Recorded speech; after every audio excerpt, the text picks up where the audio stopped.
Hello everyone. हम आज फिर ऑनलाइन क्लास में उपस्थित हुए हैं। हमारा पिछला टॉपिक चल रहा था सिंधु सरस्वती सभ्यता, और जो फर्स्ट चैप्टर है, फर्स्ट चैप्टर का पार्ट सिंधु सरस्वती सभ्यता, उसकी खोज किसने की, कहाँ हुई, ये स्थल कहाँ पे है, वर्तमान में कहाँ तक ये इसका विस्तार हुआ, इसके बारे में हम चर्चा कर चुके हैं। इसके विस्तार के बारे में भारत में इसका जो स्थल है उनकी चर्चा कर चुके हैं, हम प्रमुख स्थलों के बारे में पढ़ चुके हैं। भारत में जो सरस्वती नदी है, सरस्वती नदी के किनारे इस सभ्यता का विकास हुआ और ये सभ्यता पनपी, तो इसका नाम सिंधु सरस्वती सभ्यता पड़ा। तो यहाँ हम बात करें सरस्वती नदी है, उसका अस्तित्व कहाँ पर था और वर्तमान में उसका अस्तित्व है या नहीं है। तो सरस्वती जो नदी है उसका जो क्षेत्र है वो गंगा और जो गंगा और जो सिंधु नदी है,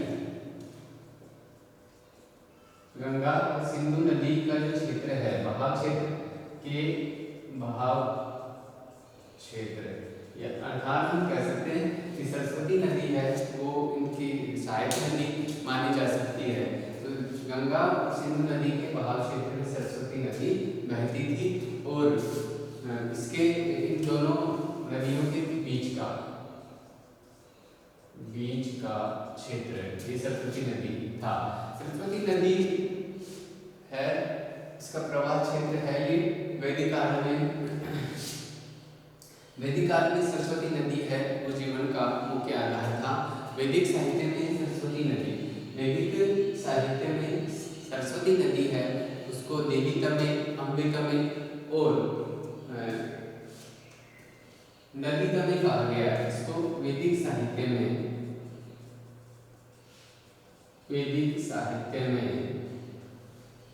नदी तमे, देवी तमे व अम्बिका में, ये विभिन्न नाम वैदिक साहित्य में सरस्वती नदी के मिलते हैं। सरस्वती नदी है वो वैदिक काल में पवित्र नदी मानी गई है और इस सरस्वती नदी का अस्तित्व प्रवाह क्षेत्र हमने देख लिया। इसके अलावा उद्गम, सरस्वती नदी का जो उद्गम क्षेत्र है वो हिमालय पर्वत की शिवालिक पहाड़ियां हैं, उस शिवालिक पर्वत श्रेणियों में हिमालय पर्वत की शिवालिक पहाड़ियों के माना पर्वत से, तो सरस्वती नदी का उद्गम है वो हिमालय पर्वत की शिवालिक पहाड़ियों के माना पर्वत से माना गया है। सरस्वती नदी है वो उसकी लंबाई लगभग 1600 किलोमीटर,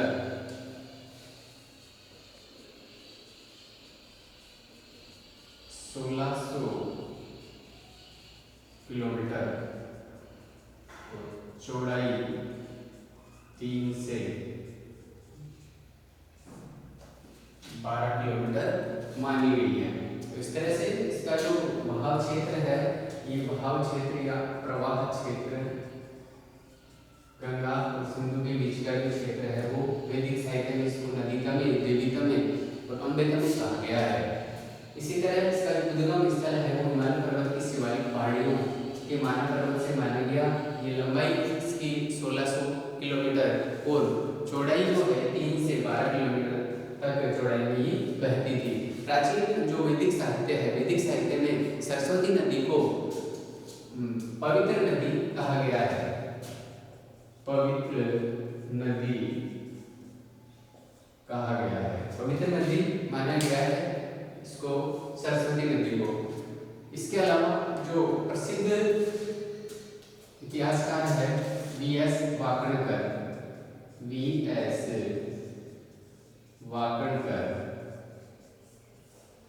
वाकणकर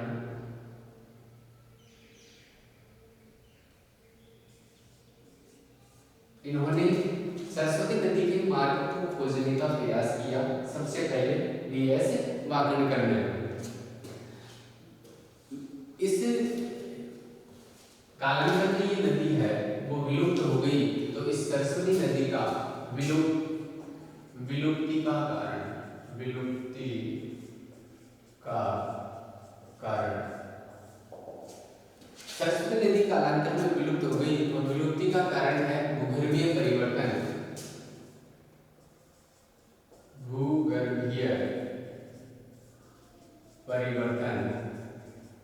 और दूसरा है जल स्रोतों का सूख जाना। अर्थात हम कह सकते हैं कालांतर में जो सरस्वती नदी है उस विलुप्त हो गई, और उसकी विलुप्ति का जो कारण रहा वो भूगर्भीय परिवर्तन रहा। भूकंप है, बाढ़ है, इनके कारण से ये विलुप्त हो गई। और दूसरा कारण इतिहासकार मानते हैं कि सरस्वती नदी को जिन नदियों से जल की आपूर्ति होती थी, जल मिलता था, वो जल सूख गया था। इस वजह से भी सरस्वती नदी विलुप्त हो गई। वर्तमान में सरस्वती नदी का अस्तित्व नहीं है, वर्तमान में सरस्वती नदी अस्तित्व में नहीं। तो इस तरह से सरस्वती नदी है वो उसके किनारे सिंधु सरस्वती सभ्यता का उद्गम हुआ। नेक्स्ट हम इसमें देखते हैं सिंधु सरस्वती सभ्यता की स्थापत्य कला।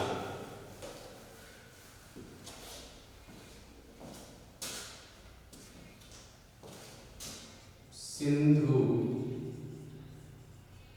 स्थापत्य कला। सिंधु स्थापत्य कला की हम बात करें तो सिंधु स्थापत्य कला में सबसे पहले हम देखते हैं नगर नियोजन। सबसे पहले इसमें आएगा नगर नियोजन।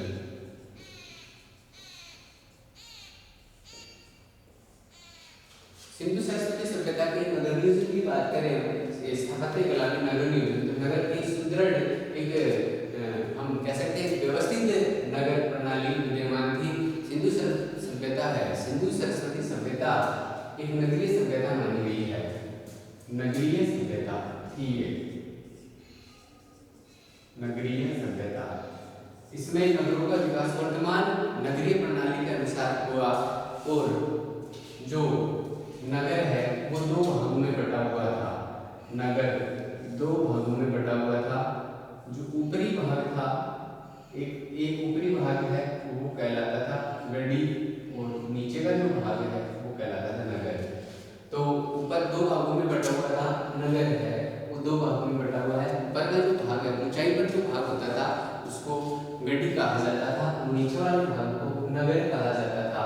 गढ़ी में इसमें राजा या प्रशासक और उसके जो कर्मचारी हैं, उसके दरबारी हैं, वो इसमें निवास करते थे। जबकि इसमें आम जनता इसमें निवास करती थी। इस तरह से नगर को एक सुदृढ़ व्यवस्थित प्रणाली से बसाया गया था। और यहाँ पर नगर में जो सड़कें हैं वो समकोण पर काटती थी, सड़कें समकोण पर काटती थी, सड़कें समकोण पर एक दूसरे को काटती थी इस तरह से। और सड़कों की जो चौड़ाई है वो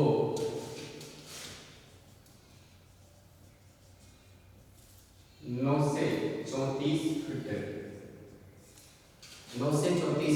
तक सड़कों की चौड़ाई होती थी। और जो सबसे चौड़ी जो सड़क होती थी 34 फीट चौड़ी जो सड़क है उसको राजमार्ग कहा जाता था, राजमार्ग कहा जाता था। इन सड़क जो अन्य जो छोटी सड़कें होती थी उनके किनारे मकान बने हुए थे, और मकान से आगे नालियों की जल निकास के लिए, जल निकास की उचित व्यवस्था के लिए नालियां बनी हुई थी। ये नालियां ढकी हुई होती थी। तो इस तरह से सड़कें समकोण पर एक दूसरे को काटती थी। सड़कों की चौड़ाई 9 से 34 फीट होती थी, और जो सबसे चौड़ी जो सड़क होती थी उसको राजमार्ग कहा गया है। इन मकानों के बीच में गलियां होती थी, और गलियों की चौड़ाई अधिकतम 2.2 मीटर तक होती थी। तो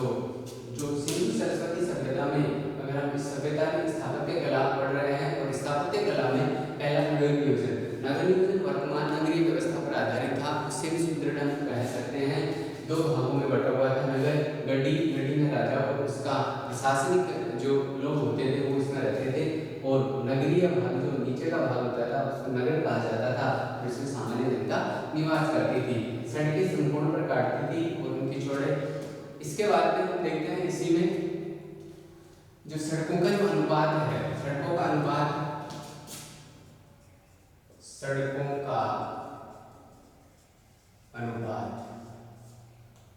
और सड़कों का अनुपात 1.8, 3.6, 5.4 व 7.2। इस तरह से इन सड़कों का अनुपात होता था।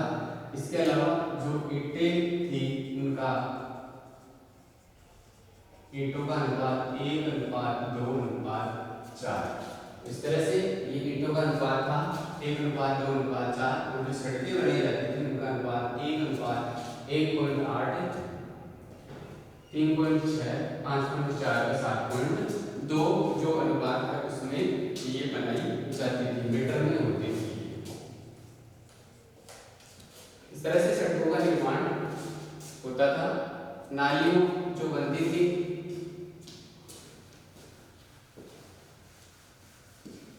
सड़कों के किनारे पक्की नालियों का निर्माण किया जाता था। पक्की नालियां, और ये नालियां ढकी हुई होती थी उत्तम जल निकास प्रणाली।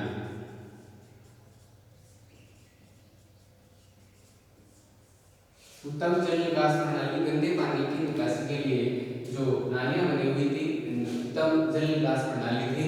और ऐसी जल निकास प्रणाली वर्तमान जो पेरिस है उसमें भी नहीं मिलती है।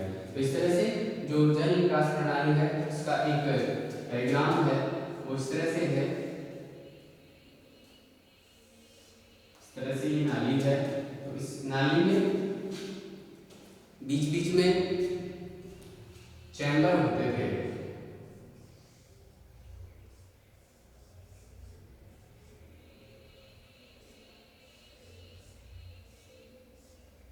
इन चैम्बर्स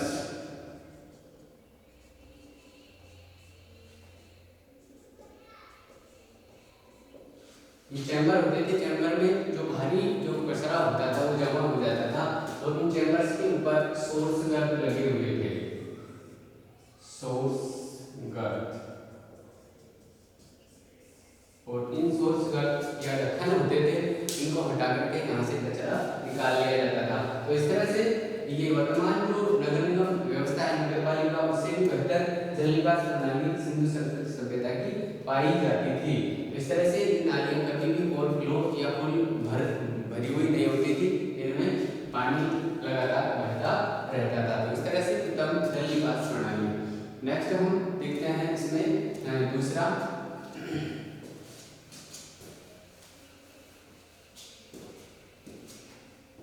विशाल स्नानागार। विशाल स्नानागार सिंधु सरस्वती सभ्यता या इस काल में बड़े बड़े विशाल स्नानागार बनाए जाते थे। इनके बनाने का उद्देश्य शायद धार्मिक रहा होगा। धार्मिक जो अनुष्ठान है, धार्मिक आयोजन के लिए इतने बड़े ये विशाल स्नानागार बनाए गए। और विशाल स्नानागार जो होते थे उनके पास ये किसी भी जल स्रोत के पास में होते थे। जल स्रोत के पास में विशाल स्नानागार का जो उल्लेख है, अवशेष है, वो सबसे पहले मोहनजोदड़ो में मिला। मोहनजोदड़ो विशाल स्नानागार मोहनजोदड़ो से प्राप्त हुए हैं। यहाँ पर जो विशाल स्नानागार प्राप्त हुआ है उसकी जो आकृति है 39x2x8 फीट थी।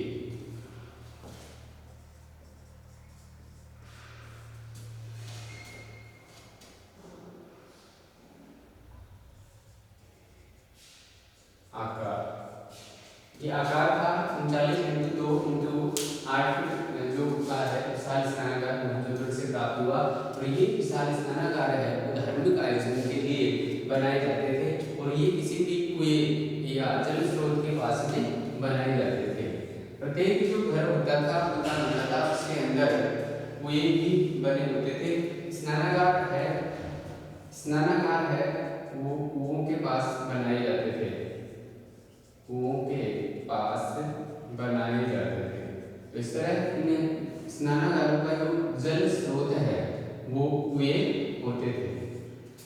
अगला जो इसमें स्नानागार है उसके बाद में हम देखते हैं अन्नागार, विशाल अन्नागार।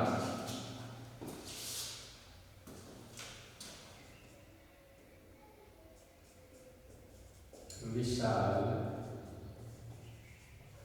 अन्नागार, विशाल अन्नागार है वो हड़प्पा और मोहनजोदड़ो से प्राप्त हुए हैं। हड़प्पा व मोहनजोदड़ो।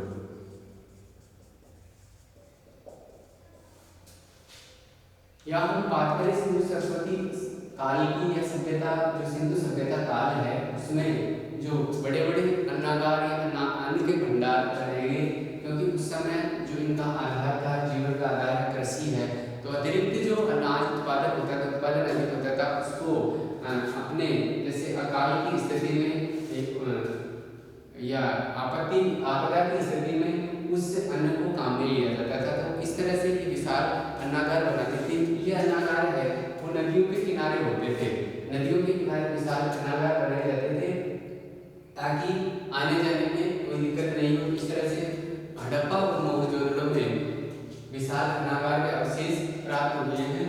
और ये जो अन्नागार है उनका हड़प्पा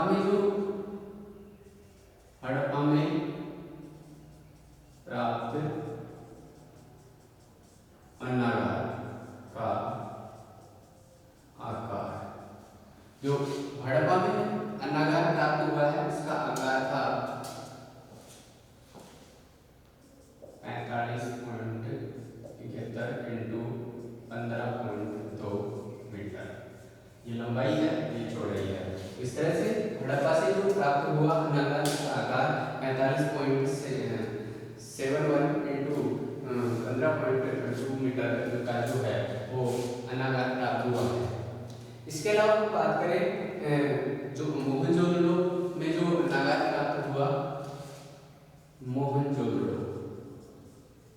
मोहनजोदड़ो से प्राप्त अन्नागार, ये जो अन्नागार 6 चेंबर में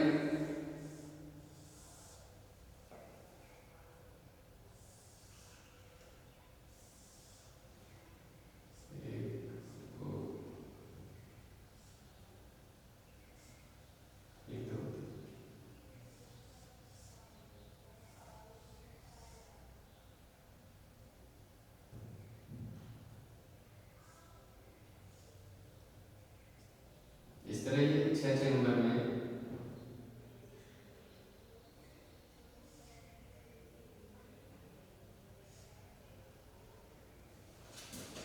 यहाँ पे ये इसका जो छोर है ये नदी है, रावी नदी।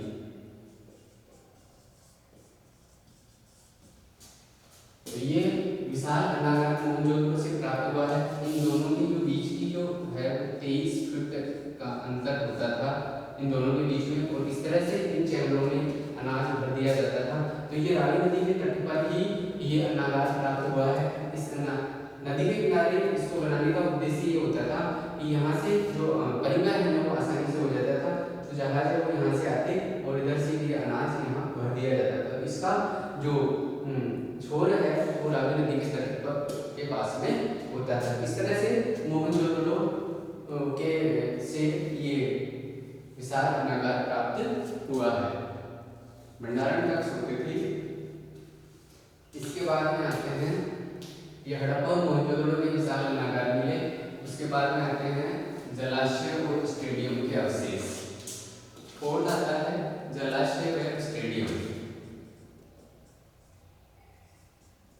जलाशय एवं स्टेडियम। जलाशय और स्टेडियम के अवशेष लोथल से प्राप्त हुए हैं, लोथल गुजरात से। विशाल जो जलाशय है, जल भंडार के अवशेष और स्टेडियम के अवशेष लोथल से प्राप्त, सॉरी धोलावीरा से, धोलावीरा से प्राप्त हुए हैं जलाशय और स्टेडियम के अवशेष। यहाँ हम बात करें जलाशय का आकार है, तो स्टेडियम है वो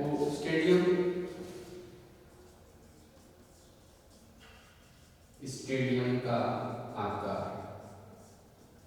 283 into 45 metre.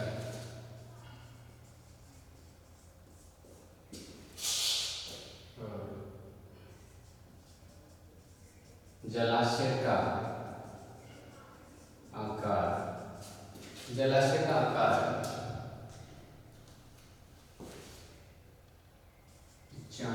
Into 11.94 into 4 metre, ये जलाशय का आकार मिला है। तो इस तरह से ये जलाशय और स्टेडियम के अवशेष धोलावीरा से प्राप्त हुए हैं। और यहाँ हम बात करते हैं जो स्टेडियम है, स्टेडियम में दर्शक दीर्घा भी बनी हुई होती थी, दर्शक दीर्घा इस तरह से इसमें कुर्सियां लगी हुई। तो स्टेडियम जो मिला है उसमें दर्शकों के बैठने के लिए दर्शक दीर्घाएं या उनमें कुर्सियां लगाने की जगह भी होती थी। तो इस तरह से स्टेडियम और विशाल जलाशय के जो अवशेष है सभ्यता काल में वो धोलावीरा से प्राप्त हुए हैं। नेक्स्ट हम बात करते हैं गोदीपाड़ा।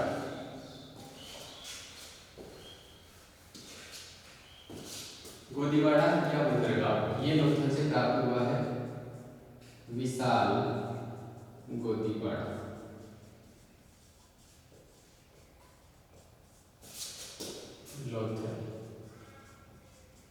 लोथल गुजरात में है और विशाल गोदीपाड़ा है प्राप्त हुआ है। उस समय यहाँ एक विशाल जो गोदीपाड़ा है ये एक ऐसी जगह होती थी, पक्की ईंटों से निर्मित एक नदी या जल स्रोत के पास में एक क्षेत्र होता था जहाँ पर विभिन्न प्रकार के जो जहाज है वो आकर के तैरते थे। तो बंदरगाह का दूसरा रूप हम कह सकते हैं इस गोदीपाड़ा को। लोथल गुजरात से प्राप्त हुआ है और इसका जो आकार है वो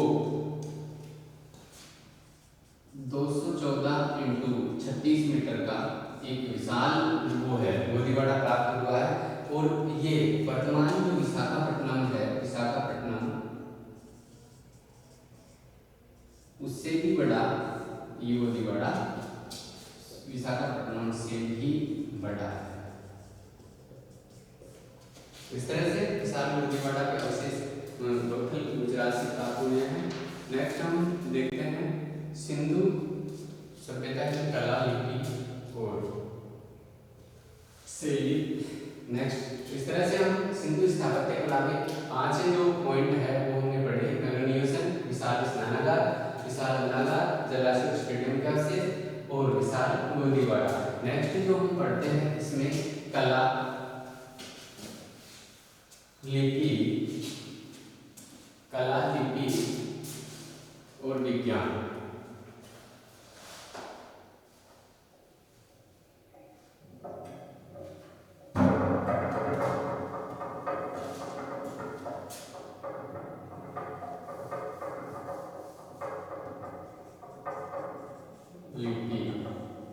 कला, लिपि और विज्ञान।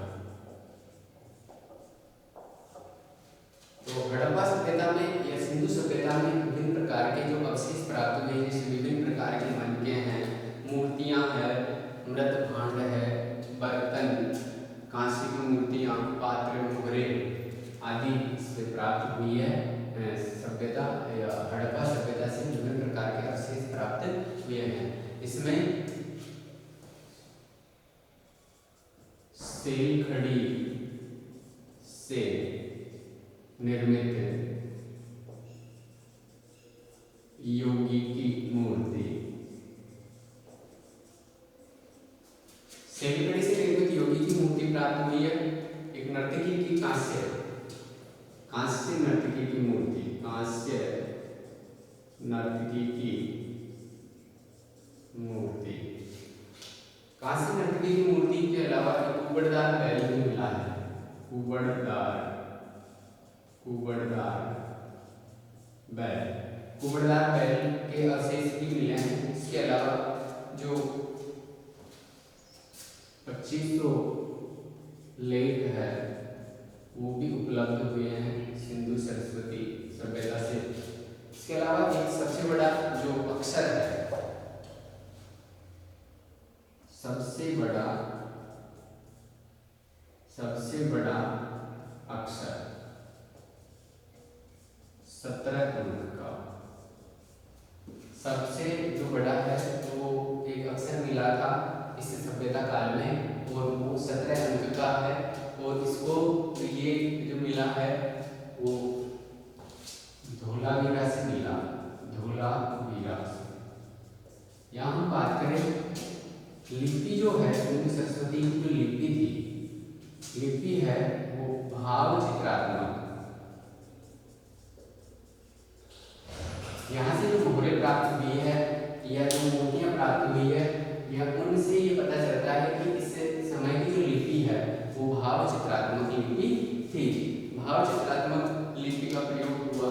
इसके अलावा जो गणितीय जो संख्याएं हैं उनको चिन्हों के माध्यम से प्रकट किया जाता है। गणितीय संख्याओं को चिन्हों के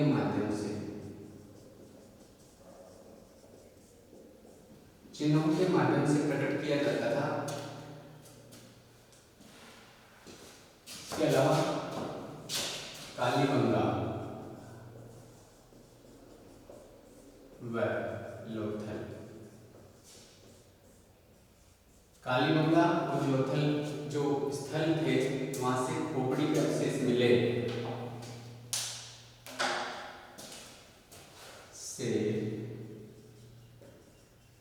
खोपड़ी के अवशेष।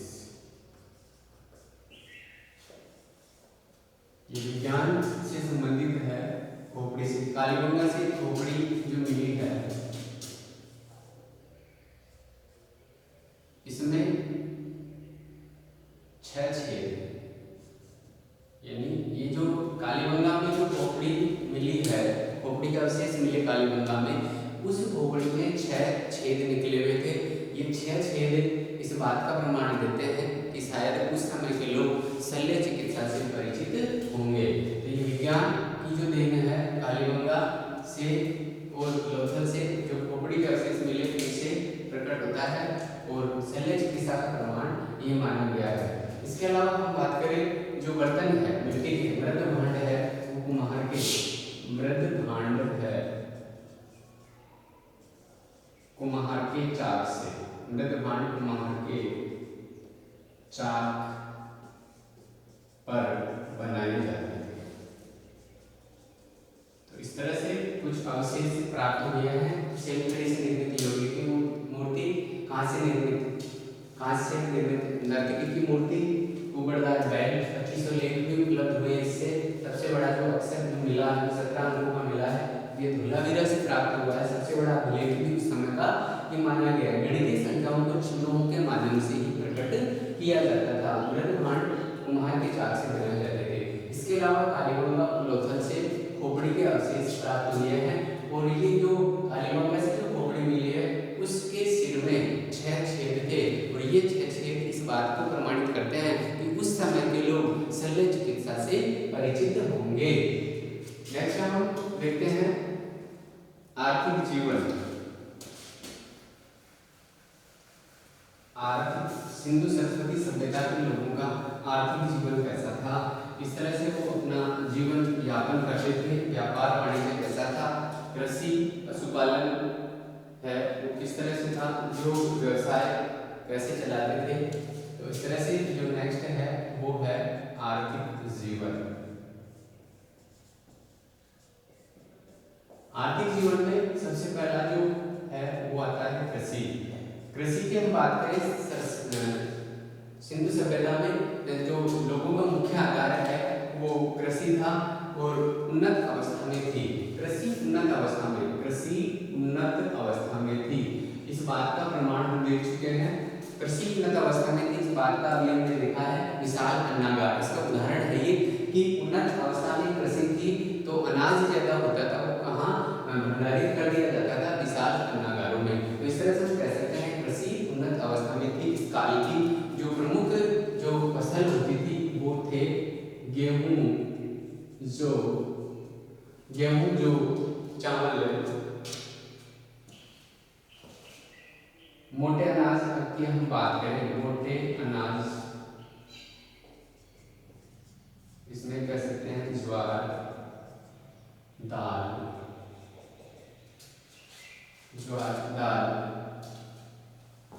मटर,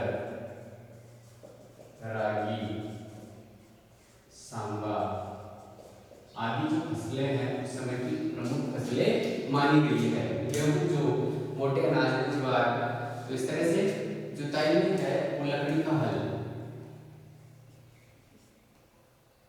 जुताई में लकड़ी का हल प्रयोग किया जाता था जुताई करने के लिए। इसके अलावा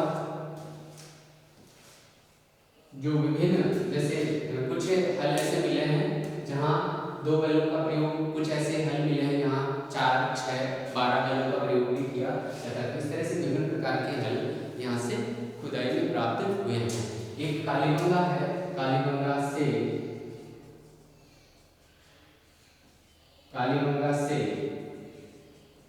दोहरी फसल का प्रमाण, कालीबंगा से दोहरी फसल का प्रमाण मिला है कि एक साथ 2 फसलों को बोया जाता था। ये उदाहरण है, ये प्रमाण है वो कालीबंगा से प्राप्त हुआ है। कालीबंगा हनुमानगढ़ में है, राजस्थान में। इस तरह से ये कृषि है उन्नत अवस्था में थी। नेक्स्ट इसमें आएगा, नेक्स्ट हम देखेंगे वो है उद्योग व्यवसाय। पहला कृषि और दूसरा है उद्योग व्यवसाय।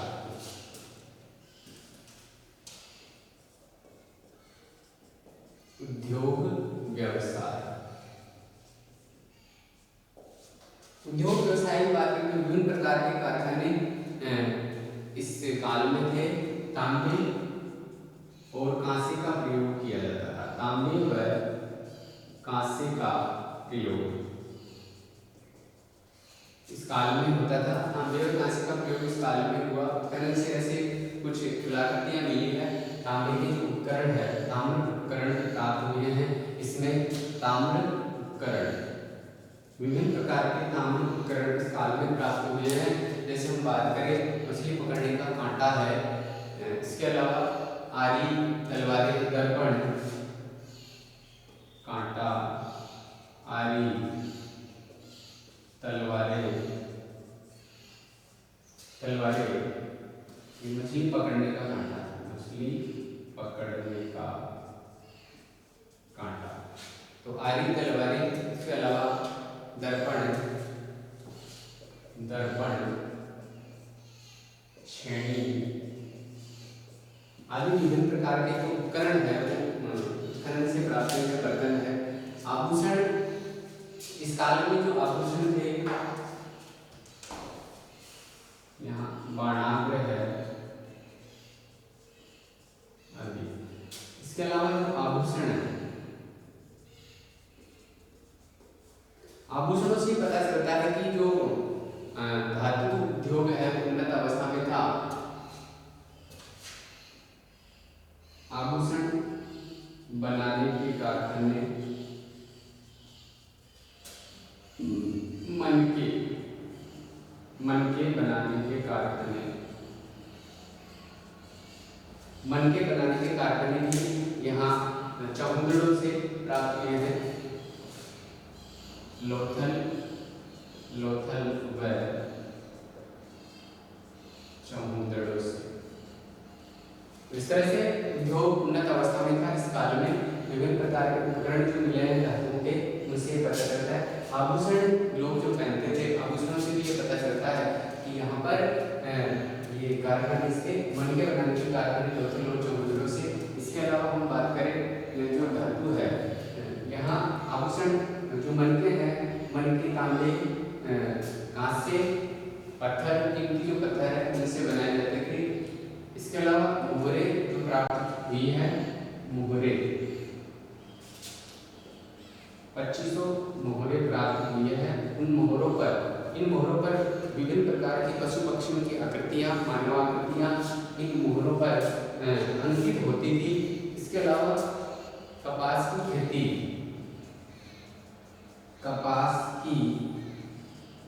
खेती के प्रमाण भी मिले हैं। कपास की खेती और वस्त्र के प्रमाण, कपास की खेती व वस्त्र के प्रमाण। हम कह सकते हैं कि इस काल में कपास की खेती शुरू हो गई थी और कपास को सिंडल कहा गया है। कपास का जो नाम था वो सिंडल था। सिंडल के नाम से कपास को जाना जाता था। वस्त्र से परिचित थे लोग, वस्त्र पहनते थे, आभूषण और वस्त्र से परिचित थे। नेक्स्ट हम जो है वो है व्यापार वाणिज्य। तीसरा जिसमें आएगा आर्थिक जीवन में वो है व्यापार वाणिज्य।